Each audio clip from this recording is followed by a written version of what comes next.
Queridas amigas, queridos amigos, boa noite a todos. Sejam muito bem-vindos para o nosso estudo das quartas-feiras, dando continuidade ao estudo do Evangelho segundo Mateus. Hoje, dia 10 de julho, e que Jesus nos abençoe em mais esta noite. Possamos contar com o amparo dos amigos espirituais que nos envolvam em sua santa paz e que a noite possa ser proveitosa de muitas lições, de muito aprendizado para todos nós.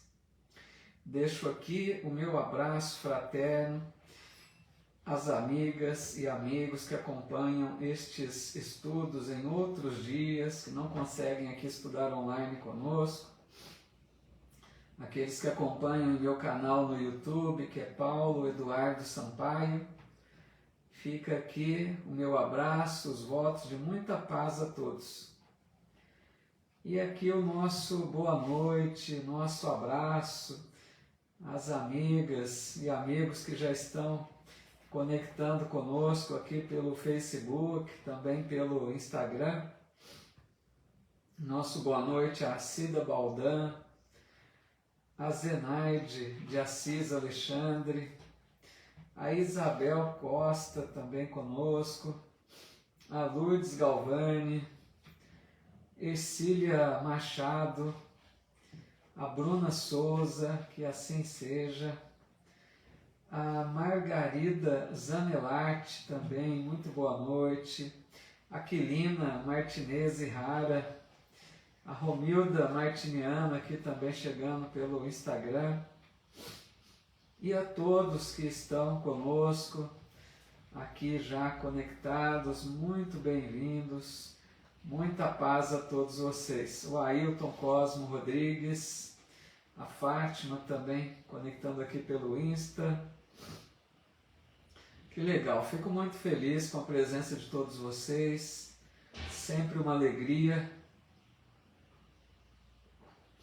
Cada oportunidade que temos de um novo estudo, que Deus vai nos concedendo essas bênçãos, essa oportunidade, que tanto nos auxilia, tanto nessa convivência fraterna, quanto no aprendizado sobre o Evangelho, sobre as obras aí subsidiárias, né? Nosso lar que estamos estudando. Aqui também a Lázara Oliveira, muito boa noite. A Odete Oliveira também. A Benê Garcia, Iracema Picoral, Edna Markovics, que legal, muito bom. Thaís Del Rey, tudo bem, Thaís? Bem-vinda. Vamos então iniciar aqui o nosso estudo? Hoje, nós, na sequência, de onde paramos na semana passada, a Vera Luzia também chegando aqui, muito bem-vinda, Vera, amiga aqui de Bebedouro, a Clorecido Carmo também, boa noite, tudo bem, Rose? Bem-vinda, viu? Andréia Fernandes, que legal, a turminha vai chegando aí, né? Vamos nos preparando então para o estudo de mais uma etapa aqui do Evangelho. Hoje nós vamos, amigos, para o capítulo 9, versículo 18. Tudo bem, Thaís? Graças a Deus, que bom. Hoje nós vamos capítulo 9, versículo 18, cujo título aqui dado pelo Haroldo é Ressurreição da filha de Jairo e cura da mulher com fluxo de sangue. São duas curas aí, que serão realizadas praticamente no mesmo momento ali, uma logo seguida da outra, tá bom? Então vamos começar. A Débora Medeiros aqui chegando também, boa noite, Débora, bem-vinda. Helena Neves, Dercy Barrios, que legal. Muito bom. Então vamos lá. O Mateus, Mateus começa dizendo assim, nesse capítulo 9, versículo 18. Enquanto ele dizia essas coisas, eis que um chefe que viera para ali o reverenciava, dizendo: minha filha faleceu agora, mas vem impor tua mão sobre ela e ela viverá. Olha que início já interessante aqui do estudo, né? Aqui, amigos, a questão é a seguinte. Esse chefe que está sendo dito aqui era um chefe de sinagoga, né? Sinagoga era como se fosse um templo onde eles se reuniam para estudo da lei, né? Das leis de Moisés, a Torá, onde os religiosos se reuniam para o estudo realmente, né? E para professar ali a sua crença religiosa. Eram as sinagogas. Então, cada sinagoga tinha um responsável ou um chefe, né? E esse chefe aqui, dizendo que era Jairo, né? Esse chefe da sinagoga, ele foi falar com Jesus que a filha dele, ele procurou Jesus para pedir ajuda, dizendo que a filha dele havia acabado de falecer. Mas ele disse: mas vem comigo impor a mão sobre ela, que ela viverá. Aqui é muito interessante isso, por quê? Porque esses chefes de sinagoga geralmente eram aqueles seguidores, né, da lei de Moisés. Muitos deles não aceitaram Jesus, né? Não concordaram com as palavras de Jesus, com seus ensinamentos, porque eles achavam que ninguém era superior a Moisés. Então, eles não recebiam bem a mensagem do Cristo. Mas esse Jairo, esse homem, que já tinha percebido algumas curas de Jesus, ele tinha se convencido de que Jesus realmente não era uma pessoa comum, que Jesus tinha uma capacidade além do normal e que ele, então Jairo tinha ali por ele uma admiração, um reconhecimento, sabia que ele era alguém especial, né? Apesar dele ser um chefe de sinagoga, que geralmente eles não tinham muita boa convivência com Jesus da parte deles.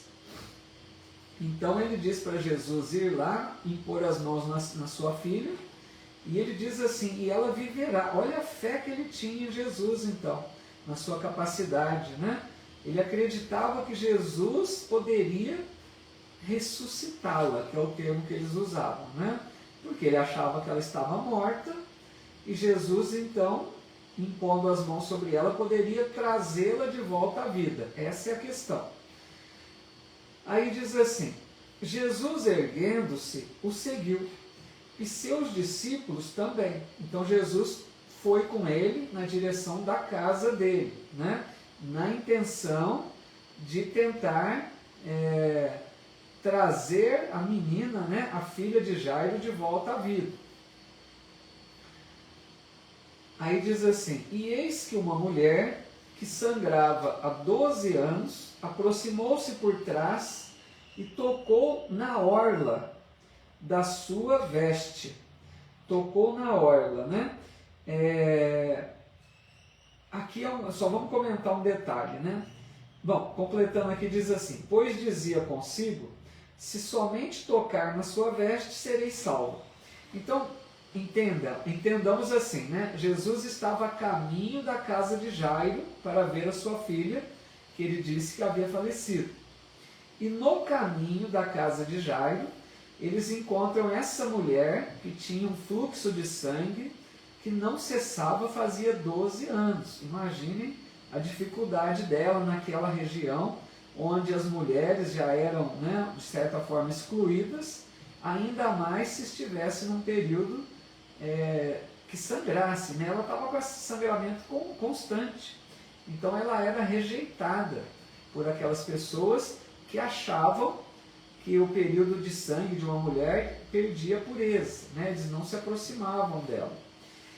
Então essa mulher sofria há 12 anos com esse problema, já tinha tentado vários tratamentos, nada resolvia, e ela ficou sabendo de Jesus. e ela decidiu procurar o Cristo, porque ela levava consigo o seguinte pensamento, que bastaria ela tocar na veste de Jesus, que ela seria curada. Aqui, amigos, para a gente ver a fé dessa mulher, né? Ela achava, ela tinha certeza que não precisava nem Jesus direcionar palavras a ela, bastaria que ela tocasse nas vestes dele. Então era uma fé muito grande a dela. E ela foi então por trás, né? Jesus caminhando, ela tocou, quase caindo ao chão, estendeu o braço e tocou ali na borda da túnica de Jesus, bem assim na pontinha, né, da túnica. E aí diz assim, Jesus voltando-se e vendo-a, disse, anima-te, filha, tua fé te salvou. A mulher foi salva a partir daquela hora. Então, a hora que ela tocou Jesus, amigos, ela sentiu algo no seu corpo. Ela sentiu que aquele fluxo havia cessado. É uma cura maravilhosa essa, porque Jesus não direcionou a cura a ela como ele fazia com as outras pessoas. Jesus olhava para a pessoa e perguntava, você quer, né, ser curado? O que você deseja? Então Jesus direcionava umas palavras ou impunha as mãos. Ali não, ele estava caminhando. Então entendamos que a fé dessa mulher, como que, vamos dizer, sugou os fluidos benéficos e puros de Jesus em direção ao seu corpo, que foi restaurado o problema. Foi a fé dela que fez com que atraísse fluidos puros, né, de Jesus para curá-lo. Por isso que Jesus diz, anima-te, filha, a tua fé te salvou, nem curou, né? Salvou, porque ela caminharia a partir dali para uma vida muito mais voltada, né, para a busca do melhor, da elevação dos pensamentos.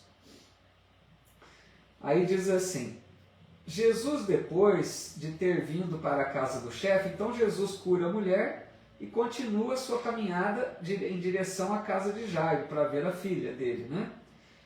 E ter visto os flautistas e a turba alvoroçada, disse, retirai-vos, pois a mocinha não morreu, mas dorme. E zombavam dele. A hora que Jesus chegou na casa de Jairo, eles tinham o costume naquela época, de quando falecia alguém, tinha esse ritual, né, como alguns iriam ali entoar algumas músicas fúnebres, né, aquele ritual ali da passagem, né, da morte de alguém. Então era um ritual que eles tinham, ficavam as pessoas ali chorando, aquela dramatização, né? Era um costume da época. Então Jesus diz a eles, retirai-vos, pois a mocinha não morreu, ela dorme. Então vejam que Jesus, está no Evangelho, isso está muito claro, porque eles achavam que a menina estava morta. Jairo, o pai, também achava que ela estava morta. Mas Jesus disse, ela dorme. Naquela época, amigos, tinha um fenômeno muito comum, que, lógico, a medicina pouco avançada, né? Conhecimentos médicos pouco ainda avançados, eles não percebiam um fenômeno de letargia e catalepsia, que é um fenômeno que o corpo fica no estado como com aparência de morte. Reduz o batimento cardíaco, a respiração quase, né, muito lenta, assim, aquele corpo praticamente inerte. Então eles confundiam com o estado de morte. E Jesus disse, ela não está morta, ela dorme. Oi, Luci, tudo bem? Boa noite, Luci, boa noite a todos que estão chegando aqui, né, no transcorrer da live. Só vou concluir aqui, a gente vê se tem algum comentário. Quando, porém, foi expulsa a turba, né, aquela multidão que estava ali já na casa, fazendo aquele como se fosse ali um velório, né, já estava acontecendo como que um velório, que a gente diria hoje. Quando, porém, foi expulsa a turba, após entrar, segurou a mão dela e a mocinha se levantou. E esta notícia se espalhou por toda aquela terra. Então, amigos, aqui tem a questão, para ficar muito clara, da chamada ressurreição. Até o título aqui do tópico, né, é Ressurreição da filha de Jairo. O que seria ressurreição para o nosso entendimento atual? Seria um corpo morto voltar à vida. Isso seria ressurreição. Acontece que o Espiritismo, apoiando, confirmando aquilo que a ciência diz, não é possível, depois que um corpo é dado morte, é confirmada a morte, né, pelos médicos, não tem como um corpo voltar à vida, porque já começa a desagregação, né, a decomposição, não tem mais como voltar à vida. Por isso que Jesus diz aqui, ela não está morta, ela dorme. Se ela estivesse morta, Jesus não iria trazê-la de volta à vida, porque isso sim seria contrariar as leis que Deus criou. Deus criou essa lei que após a morte do corpo, ele não volta à vida. O mesmo corpo não, seria reencarnação, né? Então, ressurreição, nesse sentido, isso mesmo, Andréia, bem lembrado aqui, de Lázaro, é um episódio semelhante, né? Vamos também, acho que, ver mais à frente. O episódio de Lázaro, que também foi dado como morto, já estava até sepultado, né, como eles dizem, naqueles túmulos lá que eles faziam, né, tipo umas cavernas. Lázaro já estava em estado de decomposição, o corpo, mas ele não estava morto. Jesus diz também, Lázaro não está morto. Então Jesus dizia isso. Não tem como confundir, achar que ele estava ressuscitando. O que Jesus fazia? Aqueles corpos, né, aquelas pessoas, Lázaro e a filha de Jairo aqui, estavam nesse estado então de letargia, com pouquíssima capacidade, né, vital, e Jesus então inundava aquele corpo de vitalidade, transmitia ali dos seus fluidos perfeitos, né, e aquele corpo ganhava vida novamente. Veja bem, o corpo não estava morto, mas estava sem vitalidade, sem movimentos. E Jesus restaurava essa condição. Tudo bem aí, amigos? Ficou certo essa questão? Alguma dúvida aí para a gente avançar? Boa noite para todos, viu? Deixa eu ver se tem algum comentário. Isso, a Graça também Barbosa lembrou do Lázaro, é isso mesmo, né? Quantas amigas e amigos aqui pelo Facebook, Instagram também, fico muito feliz com a presença de vocês, viu? Sejam todos muito bem-vindos. Que alegria, né? Para estudos assim do Evangelho e perceber esse interesse de vocês. Muito bom, tudo certo, então vamos caminhar mais um pouquinho aqui. Tudo bem, Auresina Eudes aqui também no Insta, bem-vinda, viu? Legal, gente, tudo em ordem então, né? Vamos para a próxima. Aqui é uma outra cura, uma narrativa rápida, né? O Ailton está dizendo, se acontecesse do espírito voltar ao corpo, o que tinha de defunto apanhando para voltar ao corpo, até eu teria medo de morrer. Seria um caos, né? Essa questão de trazer o mesmo corpo de volta à vida, né? Complicado. Legal, Zenaide, Cristina, a Cristina Carpe, a Dani aqui, né? Do Rio Grande do Sul, muito bem-vinda, viu? Um abraço a todos aí.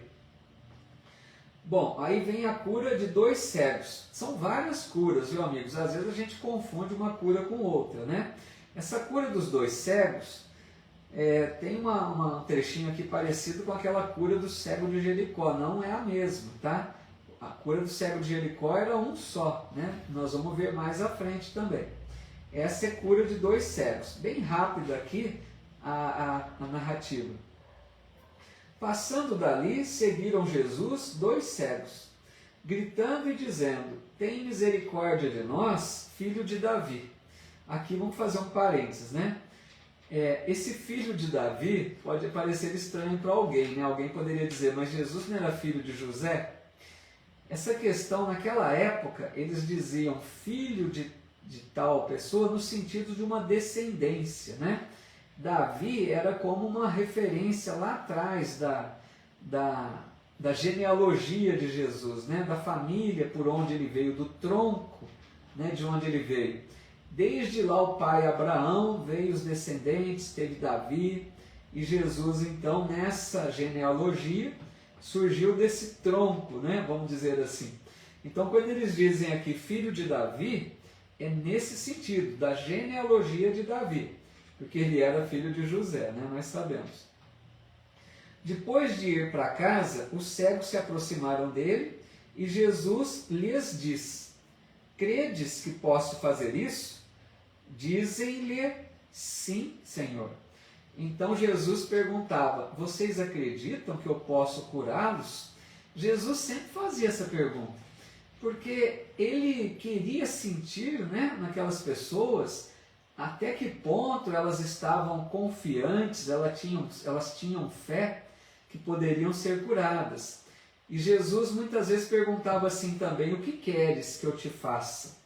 É uma pergunta que poderia parecer até ingênua, porque algumas pessoas diriam: mas ele estava diante, né, às vezes, de um homem cego, ali esperando a cura, como que ele pergunta: o que queres que eu te faça? Mas Jesus perguntava isso, lógico, para mexer com a pessoa, né, para provocar nela uma reflexão sobre o que verdadeiramente ela queria. Se ela queria apenas a cura do corpo, ou se ela queria salvar-se, né, que era o termo usado. Se ela queria seguir para uma vida nova, para um caminho melhor, deixar os erros para trás. Então era nesse sentido. E aqui ele pergunta: vocês acreditam que eu posso curá-los? Para sentir, né, para que eles pudessem expressar a sua fé, o que era essencial para que ocorresse a cura. Tocou então os olhos deles, dizendo: conforme a vossa fé, seja feito a vós. E os olhos deles se abriram. Jesus os advertiu severamente, dizendo: olhai que ninguém o saiba. Eles, porém, saindo, divulgaram-no por toda aquela terra. Jesus aqui, ele sempre falava, né, quando curava, para que não divulgassem a cura. A gente percebe que muito também, por quê? Porque a missão dele, ele sabia que ia gerar toda aquela confusão, né? A perseguição daqueles fariseus, daqueles doutores da lei. Então ele estava tentando se manter mais discreto o máximo possível para evitar de surgir logo, né, uma revolta por parte dos doutores da lei, que ele sabia que mais tempo ou menos tempo ia acontecer. Mas ele tentava, né, prorrogar isso, deixar a coisa mais discreta, não fazer muito alvoroço ali, mas as pessoas acabavam divulgando, né, de felicidade, e contavam para muitos.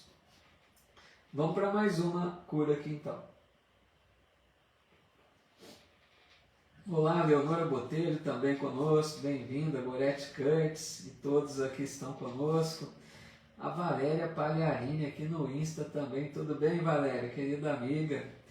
A Elizabeth Fonseca, o Carlos Medeiros, muito bem-vindos, viu?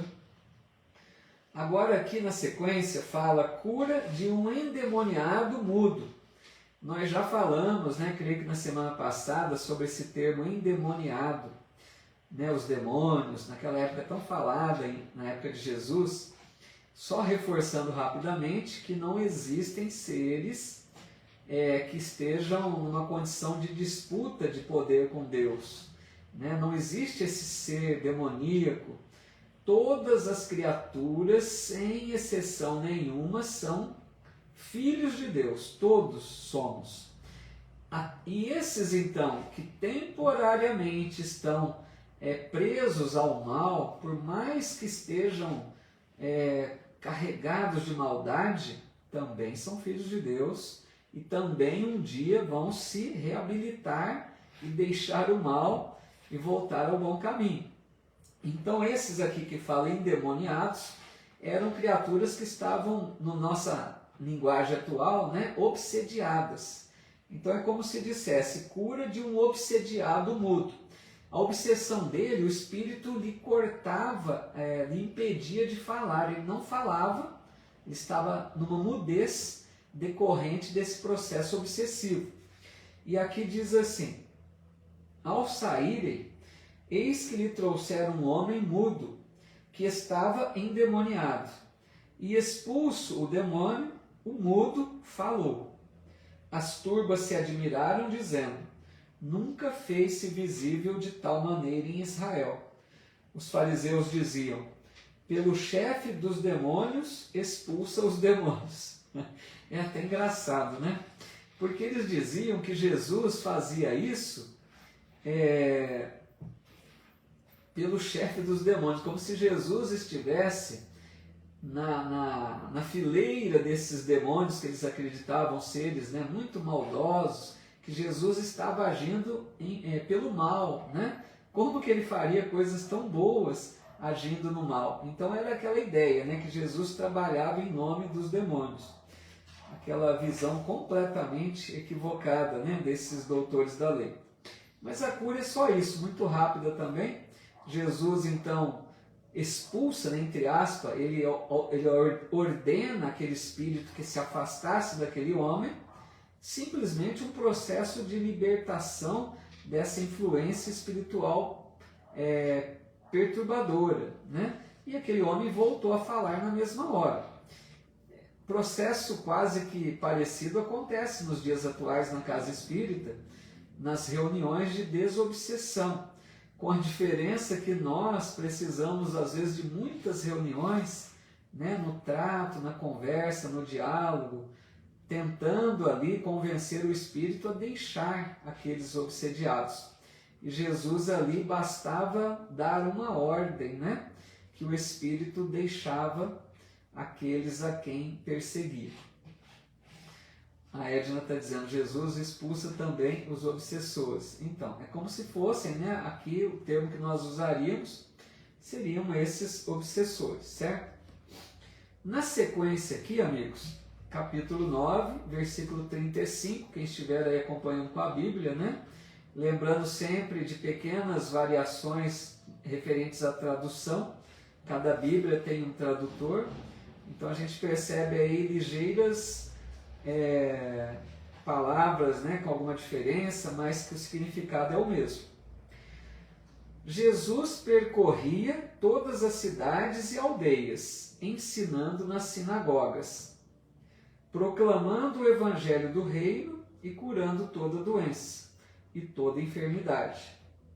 Então Jesus, né, por onde ele passava, ele falava do reino de Deus, era a missão principal.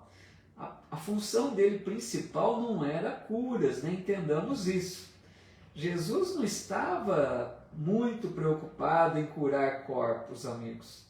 Porque apesar da situação difícil, né, de perceber as doenças, nós sabemos hoje que muitas vezes a doença ela é um poderoso auxiliar para despertar o espírito para novos valores morais, para deixar velhas condutas inadequadas, infelizes, e caminharem mais resolutos no caminho da sua redenção. Então, muitas vezes a doença é o que a gente chama um mal necessário. A doença, diz Emmanuel, a doença ajuda a devolver o equilíbrio da alma. Ela restaura o equilíbrio da alma. Então, Jesus, lógico, não era o seu objetivo principal sair curando todo mundo, tanto que ele não curou a todos, né? A sua tarefa principal, o seu objetivo maior era falar do reino de Deus, era ensinar aquelas pessoas o caminho da libertação por si mesmas, porque a mensagem de Jesus, com todo respeito a outras crenças que dizem que Jesus nos livrou de todos os pecados, né, pelo seu sangue derramado, nós não entendemos assim doutrina espírita. Jesus não nos livrou dos pecados e dos males carregando os nossos pecados, não é isso. Jesus o que fez? Trouxe a luz do Evangelho para nos dar o roteiro seguro para avançarmos para a nossa cura, né, da nossa enfermidade de alma. Porque a partir do momento que nós entendemos a mensagem do Evangelho, e quanto mais colocamos essas lições em nossa vida, mais vamos nos curando das enfermidades da alma, porque nós passaremos a agir melhor diante das circunstâncias da vida. E cada vez que aprendemos, conquistamos uma virtude nova, mais sãos nos tornamos, entenderam? Porque a enfermidade decorre da doença da alma primeiro. Quem adoece primeiro é o espírito, não o corpo. Então, a partir do momento que o espírito vai se tornando mais forte por seguir no caminho melhor, menos adoece. Vai chegar um dia, amigos, lá no futuro mais distante, que não adoeceremos mais. Tem planetas com humanidades onde a doença não existe praticamente. Porque doença é o reflexo do espírito enfermo. E nas humanidades mais elevadas, onde o espírito já vive mais de acordo com as leis de Deus, a doença praticamente não existe mais. Então nós adoecemos muito ainda, porque ainda não conseguimos, viver de acordo com essa mensagem de Jesus, de acordo com as leis de Deus. Aí ele diz assim, vendo as turbas, aquela multidão, vendo as turbas, compadeceu-se delas, porque estavam maltratadas e abandonadas, como ovelhas que não têm pastor. Então Jesus, a hora que ele olhava aquela multidão, várias vezes no Evangelho fala isso, ele teve muita compaixão. Jesus olhava com aquele olhar de piedade, porque imagine, amigos, um espírito da elevação de Jesus, olhando para nós naquela época como crianças espirituais que éramos. Atualmente podemos dizer que somos alguns jovenzinhos aí, mas éramos crianças espirituais, muito ainda precoces de adiantamento espiritual, desconhecíamos muito das leis divinas. Então Jesus olhava com aquele olhar de compaixão, percebendo quantas dores a gente enfrentaria ainda por causa da nossa ignorância das leis divinas. Por isso que ele veio trazer o Evangelho. A hora que Jesus vem e traz o Evangelho é um marco importantíssimo na evolução humana. A partir da luz do Evangelho em nossas vidas, estaríamos começando uma fase nova. Por isso que Jesus dizia assim, o reino de Deus está próximo. Essa fala dele não quer dizer que a gente ia chegar num lugar que era o reino de Deus, como se a gente estivesse viajando e alguém dissesse, olha, mais um pouco vocês vão chegar no reino de Deus. Não. O reino de Deus está próximo é porque ele trazia os ensinamentos que nos permitiriam desenvolver o reino de Deus em nós. Então estava próximo o momento de nós mesmos conquistarmos esse reino de Deus, nos transformando intimamente, buscando agir de acordo com as leis do Pai, Então ele diz aqui ainda, então diz aos seus discípulos, a colheita é grande, mas os trabalhadores são poucos. Rogai, portanto, ao Senhor da colheita, para que envie trabalhadores para a sua colheita. Ou seja, o simbolismo ali da colheita representando o trabalho no mundo. Quer dizer, existe muita necessidade de trabalhadores do bem no mundo. Assim como nós vemos na casa espírita, na igreja, onde no nosso templo religioso, quanto que às vezes falta de trabalhadores, não é? Os dirigentes ficam preocupados às vezes porque querem contar com mais pessoas, o trabalho é grande, mas são poucos que se disponibilizam, que se preparam para serem trabalhadores. Então assim poderíamos estender ao mundo. Quanta necessidade existe no mundo de mais trabalhadores do bem, de mais pessoas que vivam a mensagem de amor em suas vidas, dando lições com seus próprios exemplos. Então é isso que ele está dizendo, a colheita, porque era o termo que eles conheciam, como se fosse ali trabalhadores da colheita, que eram poucos, né? A colheita era muito grande, precisava de mais gente. Entendamos isso no sentido da terra. A necessidade de auxílio na terra é muito grande. A gente percebe o quanto precisa ainda de levar luz, consolo, orientação para tantos irmãos enfermos da alma, acima de tudo. Não só carentes do pão material, mas carentes do pão espiritual. Então, há necessidade de trabalhadores, né? Quanto mais se habilitam, quanto mais pessoas se preparam, que possam, né, arregaçar as mangas e se lançar ao trabalho no sentido de contribuir para o alívio e para a paz, né, dos irmãos em humanidade.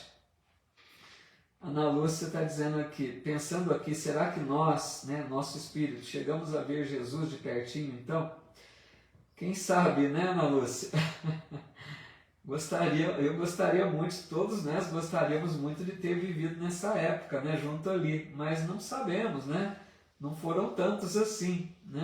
A população daquela época ali não era tão grande. Mas eu acho que vai ficar um gostinho aí, Ana Lúcia, que eles dizem que no mundo espiritual eles têm arquivos, né? Tem possibilidades lá no plano espiritual de como se a gente revivesse esses momentos, como se a gente pudesse ver como se fosse um filme, né, de 3D, que a gente estivesse ali participando junto e pudéssemos ver um pouco desse momento tão importante, né, da passagem de Jesus por aqui.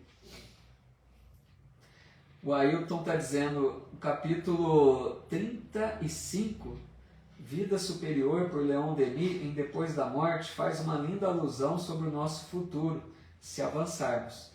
Ah, legal, tá vendo? A sugestão do Ailton aí, um livro maravilhoso, né? Depois da Morte. Eu estou até relendo esse livro, lendo melhor. Creio que não cheguei nesse capítulo ainda. A Graça Barbosa lembrando aquela fala do Chico, né? Eu sou a pulga do leão. Legal essa história, né? A Edna dizendo que está lendo O Amanhecer de uma Nova Era. São muitos livros, né? Vamos aqui então à frente. Deixa eu seguir aqui. Bom, aí nós vamos para... Deixa eu ver o horário. Acho que vai dar um trecho longo, mas vamos se avançar um pouquinho, dar uma hora aí, vocês me perdoem. Sermão para os 12 discípulos. Missão dos 12. Esse trecho aqui, amigos, é aquele momento em que Jesus, depois de já ter convivido um tempo com os discípulos, ele já tinha, né, convivido um tempo com eles, já tinha ensinado muitas coisas, já tinha feito muitas curas, já tinha deixado lições preciosas para eles. Então Jesus vai enviá-los numa tarefa de falar do reino de Deus, de curar os enfermos, de expulsar os chamados demônios. Eles vão seguir de 2 em 2, visitando ali as aldeias, as localidades, em nome de Jesus. É essa questão que nós vamos ler aqui. A Margarida Zanellati está dizendo que está lendo Paulo e Estevão. Maravilhoso, hein, Margarida? Esse livro todos precisamos conhecer, né? Bom, aí diz assim, capítulo 10, versículo 1. Convocando seus 12 discípulos, deu-lhes autoridade sobre espíritos impuros, a fim de expulsá-los e curar toda doença e toda enfermidade. Isso aqui é uma coisa espantosa, né?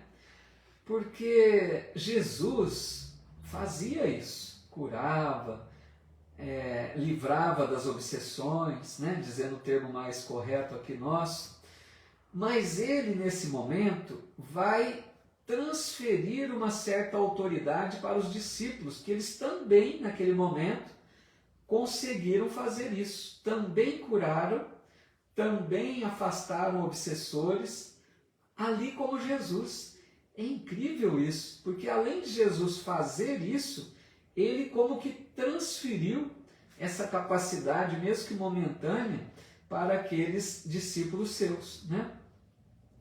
Aí diz assim, os nomes dos 12 apóstolos são estes. Primeiro Simão, chamado Pedro, e André, seu irmão. Então, Simão, né? A gente fala Pedro, mas o nome dele era Simão. Depois que ficou conhecido como Simão Pedro, porque Jesus que o deu a ele o nome de Pedro, né? Então ficou Simão Pedro. E André, que era seu irmão.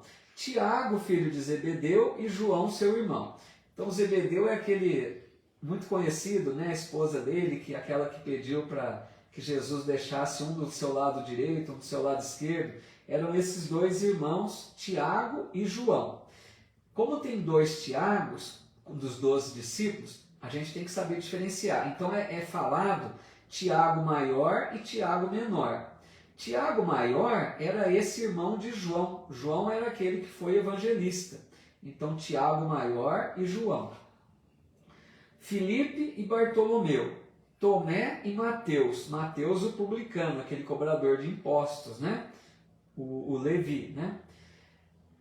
Tiago, filho de Alfeu, e Tadeu, Simão, o cananeu, e Judas, o Iscariotes, que o entregou. Então esses eram os 12, né? A Graça está perguntando se Judas não foi um dos discípulos. Foi. O Judas está dizendo aqui, Graça, Judas Iscariotes, ele foi um discípulo também, ele era um dos 12, né? Aquele que teria entregado Jesus. Mas era um discípulo sim. Depois da sua morte, né? Que aí entraria outro aí, né? Como se fosse outro no lugar dele. Vamos aqui então, seguindo. Então a Edna está perguntando, esses que foram curados tinham merecimento? Então, né, Edna? Creio que pela lógica, né? Esses que recebiam a cura é porque tinham esse merecimento ou já tinham encerrado o seu processo expiatório, porque Jesus deixava sempre muito claro que ele não isentava ninguém, né? Tem aquela cura até que o homem desce pelo telhado e Jesus diz a ele, filho, os teus pecados estão perdoados. Parecia que Jesus estava isentando, né, do sofrimento, da expiação, mas não. Jesus enxergava aqueles que já estavam, vamos dizer assim, com palavra bem simples, quites com a lei divina, já tinham pagado sua dívida, né? Então, esses que geralmente eram curados, porque nem todos eram, né? Esses que já tinham cumprido ali sua expiação, né? E tinham como se fosse um merecimento mesmo. Bom, Jesus enviou esses 12 após prescrever-lhes, dizendo, não tomeis o caminho dos gentios e não entreis em cidade de samaritanos. Vamos entender isso aqui, né? Quem eram os gentios? Gentios, amigos, eram todos os povos que não fossem judeus. Porque os judeus eram aquele povo onde nasceu ali Jesus, né? Onde houve ali essa revelação importante. Então, eles eram aquele povo que tinham a crença no Deus único. Porque outros povos eram pagãos, acreditavam em vários deuses. Então, esses outros povos que não eram judeus eram denominados gentios. Então, Jesus está dizendo, não tome o caminho dos gentios e nem dos samaritanos. Por que isso? Porque aqueles discípulos, muito provavelmente, penso eu, não estavam assim tão preparados para a tarefa. Se eles fossem levar a mensagem do reino de Deus para aqueles povos que tinham dificuldade em acreditar no Deus único, seria uma missão muito difícil, né? Numa primeira visita, convertê-los a essa crença. E também por que nos samaritanos? Porque os samaritanos tinham uma disputa, né, com o povo judeu. Eles não se davam, né? Eles não se afinizavam. Então Jesus pediu para eles não levarem a mensagem aos gentios e nem aos samaritanos, para evitar problemas, penso eu. Mas nós sabemos que depois, como já foi dito aqui, quem falou do livro Paulo e Estevão, né, a Margarida, que no livro Paulo e Estevão, fica muito claro que Paulo, né, que era Saulo, ele vai levar a mensagem de Jesus aos povos gentios. Ele vai por toda parte levar o Evangelho. Então não é que Jesus estava excluindo a sua mensagem, estava deixando esses povos de lado. Não é isso. Simplesmente ele estava poupando os discípulos de problemas imediatos ali. Mas ele já sabia que no momento oportuno ele enviaria Paulo de Tarso para levar as mensagens, aí sim, de uma forma produtiva, com tempo, fundando ali as comunidades, para que eles também fossem beneficiados com as luzes do Evangelho, certo? A Arnilda Klettenberg está dizendo, hoje o Evangelho foi esta mensagem. Hoje o Evangelho foi esta mensagem, ide pregar o Evangelho. Que legal, coincidiu no Evangelho no Lar, né, Arnilda? A Lázaro dizendo, e ainda Jesus curava e dizia, vai e não peques mais. É isso mesmo, para que não te suceda coisa pior, né? Era preciso, a partir da cura, tomar um novo rumo, né? Bom, aí Jesus orientou que não buscassem os gentios nem os samaritanos.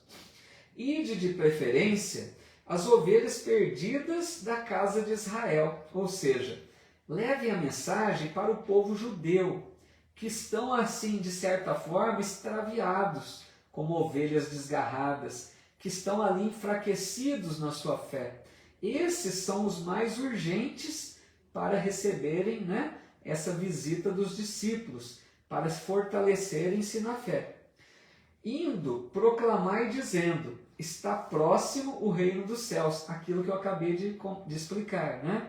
Está próximo não no sentido de algo que chegaria, um lugar, mas está próximo porque a mensagem de Jesus estava propiciando para que muitos pudessem iniciar o processo de construção do reino de Deus em si mesmos.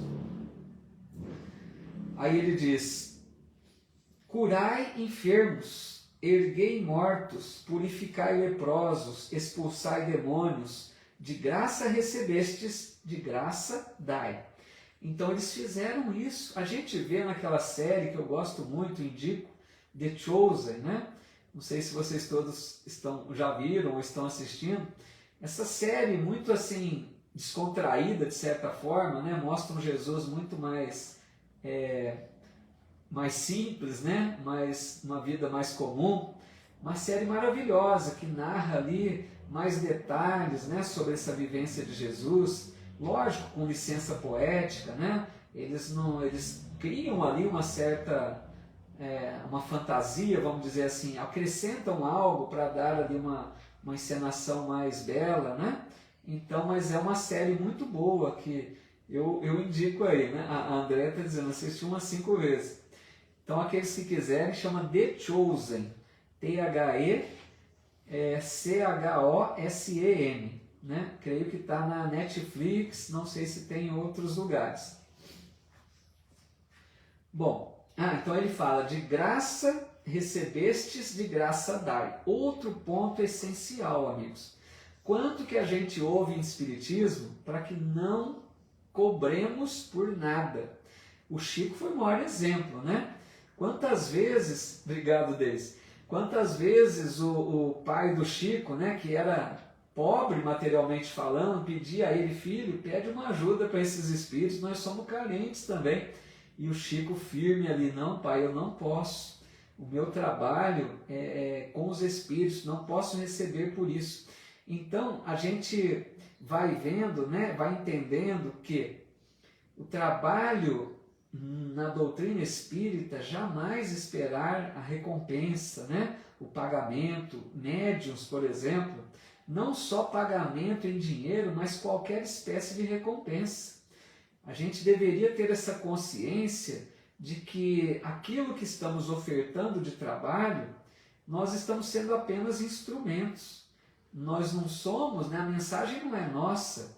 Aqueles que falam, aqueles que trabalham na mediunidade, aqueles que aplicam passe, somos todos instrumentos da espiritualidade.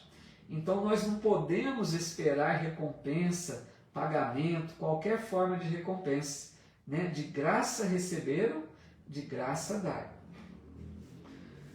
Aí ele diz: não adquirais ouro, nem prata, nem cobre para os vossos cintos, nem alforge para o caminho, nem 2 túnicas, nem sandálias, nem cajado, pois o trabalhador é digno do seu alimento.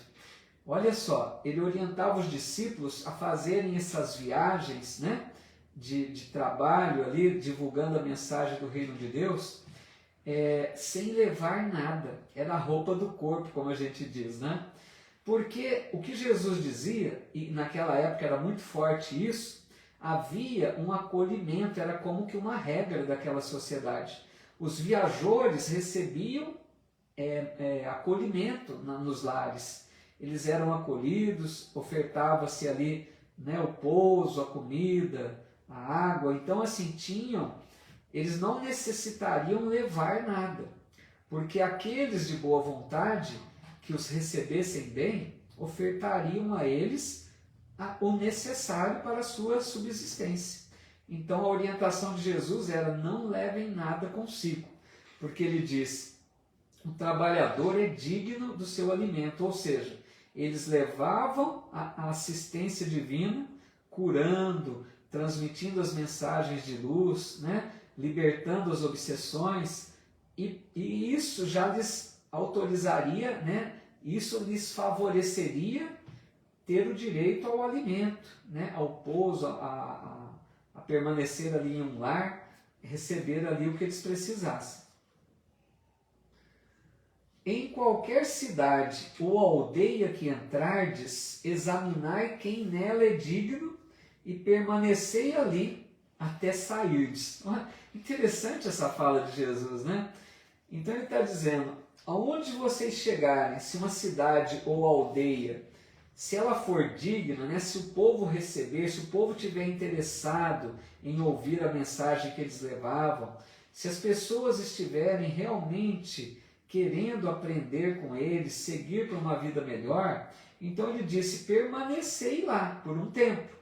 Só que ele diz assim: permanece ali até sairdes. Mas lógico, não é? Como assim permanece ali até sairdes? No sentido, amigos, de que onde eles estivessem, estivesse de corpo e alma, né? Porque às vezes a gente está num lugar, mas a mente está em outro. Então permanecei ali até sairdes, fazei o melhor enquanto estiverdes ali. Ao entrardes na casa, saudai-a, e se a casa for digna, venha sobre ela a vossa paz. Se porém não for digna, retorne vossa paz para vós. Não é que eles fariam nada aqui nesse sentido, era algo que Jesus estava apenas comentando que iria acontecer naturalmente, né? Se a casa que eles entrassem fosse digna, aqueles moradores daquela casa que estavam dispostos à renovação, abrir o coração para receber a mensagem do Cristo, estariam desfrutando dessa paz que os discípulos conduziam com eles. Receberiam o amparo do alto, perceberiam essa paz, ao passo que, se não fossem dignos, né, se não estivessem dispostos, não estivessem interessados nesta mensagem, não receberiam dessa paz. É uma coisa automática, né? E se ninguém vos receber, nem ouvir as vossas palavras, saindo daquela casa ou cidade, sacudir o pó dos vossos pés. Então ele quer dizer, se aquela casa não for digna, né, não receber bem, não tiver interesse, eles andavam muito de sandálias e as sandálias ficavam empoeiradas, né, aqueles caminhos de terra. Então ele está dizendo, sacode a sandália antes de sair para deixar o pó das sandálias ali. É lógico, amigos, que Jesus não está falando nesse sentido literal. E o Emmanuel até diz que alguns discípulos entenderam e faziam isso, né? Sacudiam mesmo a sandália, deixando o pó. Mas o Emmanuel vem trazer o significado mais profundo disso. Ele vem dizer que esse ato, esse simbolismo de sacudir o pé, né? Sacudir a sandália para deixar a poeira, é como se Jesus estivesse dizendo: não carreguem mágoas, não tragam consigo ressentimentos esse sacudir a poeira da sandália é que deixasse qualquer coisa ruim, não carregasse com eles. Se aquelas pessoas lhe ofertaram ingratidão, um sentimento hostil, que ficasse com eles, né? Sacudir esse pó seria nesse sentido. Não carregassem com eles nenhuma mágoa, nenhum ressentimento, não ficassem enraivecidos porque não os receberam bem. Seria nesse sentido. Aí diz assim: amém vos digo que haverá mais tolerância no dia do juízo para a terra de Sodoma e Gomorra do que para aquela cidade. Aqui, essa referência a Sodoma e Gomorra, não sei se todos já ouviram falar dessas duas cidades, eram cidades citadas lá no Antigo Testamento, porque Sodoma e Gomorra, naquele tempo antigo, lá do Antigo Testamento, né, eram cidades que estavam voltadas muito para a perversão dos sentidos, cidades onde eles se entregavam às orgias, né? o sexo de forma assim, muito irresponsável, leviana. Então eles estavam numa promiscuidade muito grande, muitos dessas duas cidades. Então diz lá no Antigo Testamento que Deus iria destruir essas cidades.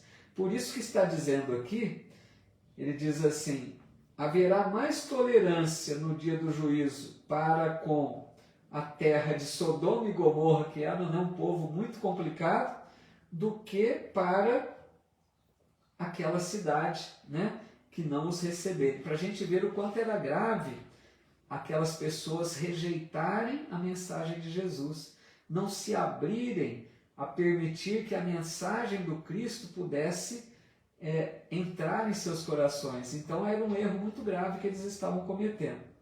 E ele diz: eis que eu vos envio como ovelhas no meio de lobos.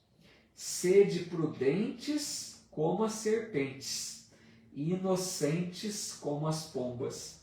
Então, né, aquela beleza de frase. Porque, lógico que eles estavam em meios de pessoas, nem todos com boas intenções. Muitos ali queriam, nós sabemos, já estavam preparando ali de alguma forma para, né, matar até Jesus, para prendê-lo e também seus seguidores. Então muitos não recebiam bem esses seguidores de Jesus. Por isso que ele diz: sede prudentes como as serpentes, ou seja, sejam atentos, né?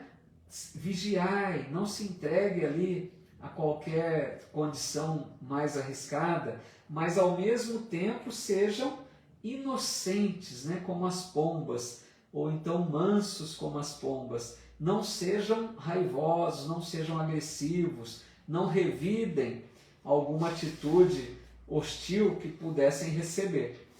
Tudo bem, amigos? A gente vai ficar por aqui então, para não avançar muito do horário. A Bruna Souza está dizendo aqui: ótima interpretação pelo Espiritismo. Acredito que algumas parábolas na época eram um pouco confuso, mas o intuito era fazer os ouvintes interpretarem segundo o seu entendimento. Então, as parábolas de Jesus, né, Bruno? Elas têm um significado tão profundo que a gente vai aos pouquinhos, né, compreendendo.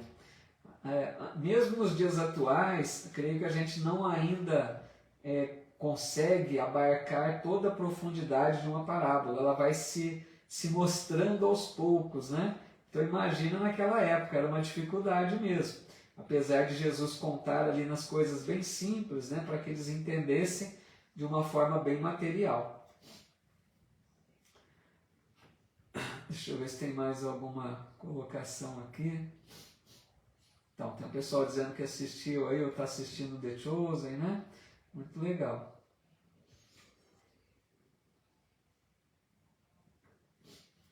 Obrigado, gente. Iraniso Catete, sempre aqui conosco também. Um abraço. Pessoal deixando aqui seu boa noite, seu agradecimento. Mas eu que sempre agradeço muito a presença de vocês, que para mim é muito importante, né? Para dar aí esse entusiasmo no estudo, né? Para a gente não se sentir sozinho. Muito obrigado pelo carinho de sempre, pelas mensagens tão fraternas. Vamos então fazer a nossa prece final para que a gente possa encerrar. Obrigado, Arnilda, Margarida, Lourdes Galvani, Deise Florencio, a Cristina Goretti Curtis, quantas amigas, Edna Markovic, Helena Neves. Muito legal, viu? Vocês são nota 10. Vamos fazer então a nossa prece.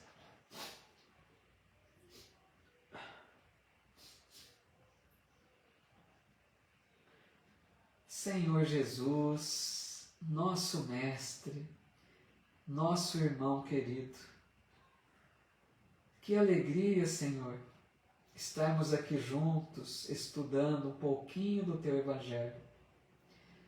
Que alegria poder compreender um pouquinho que seja da nossa capacidade limitada, mas começarmos a tomar contato com essas lições tão importantes para a nossa vida.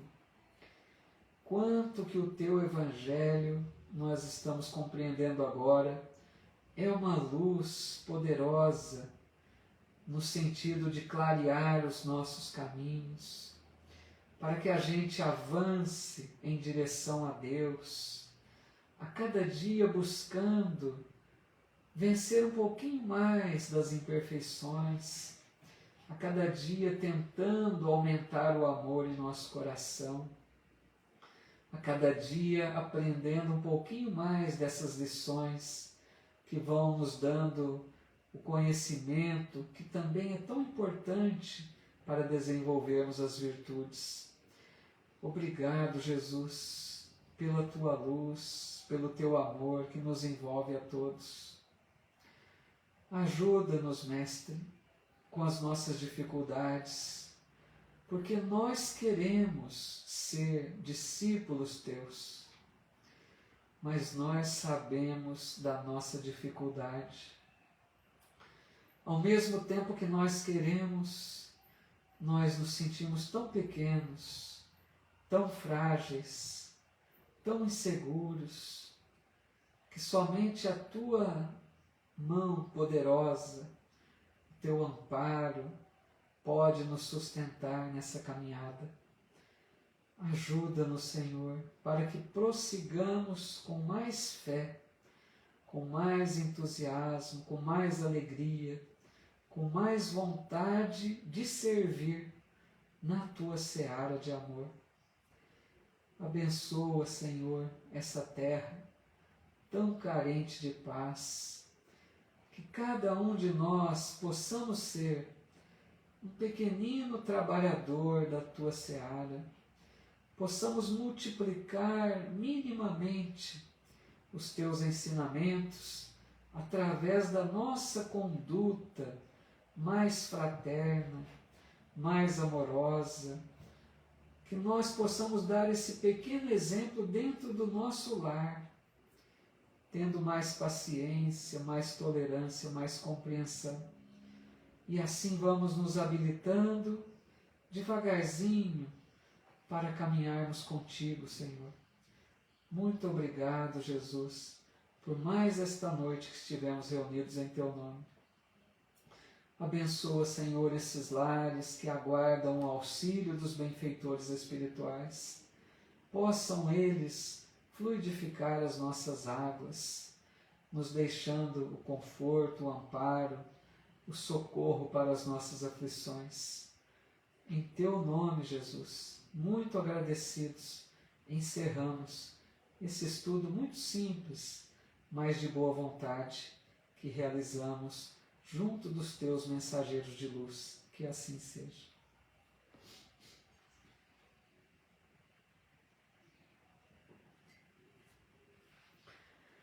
Muito obrigado, meus amigos, minhas amigas. Uma noite abençoada para todos. Muita paz, muita luz do alto. Sigamos confiantes. Por mais difícil esteja a nossa caminhada, prossigamos com fé. Nós já sabemos que Deus, além de justo, é misericordioso. Deus não permitiria que sofrêssemos de forma desnecessária. Então, se a dor está presente, tenhamos forças, busquemos forças em Deus, em Jesus, e não desanimemos. Prossigamos levando uma mensagem de esperança, possamos nós também compartilhar do pouquinho que já recebemos com aqueles outros que mais necessitam. E que Jesus nos abençoe sempre, nos ampare e nos ajude na nossa trajetória. Que desta vez vamos aproveitar melhor a existência, é a nossa expectativa. Muita paz, até o nosso próximo encontro, creio que na segunda-feira, né? Com mais uma lição do livro Nosso Lar, tá bom? Se houver algum amigo aqui de Ribeirão Preto, volto a lembrar, amanhã também participarei lá da Feira do Livro, com uma palestra, amanhã às 19h30, lá na Praça 15 de Novembro. Fica o convite aí, aqueles que puderem, né? Que estejamos juntos lá. Muita paz a todos, muita luz do alto e recebam minha gratidão, meu abraço fraterno. Até o próximo encontro. Obrigado, amigos.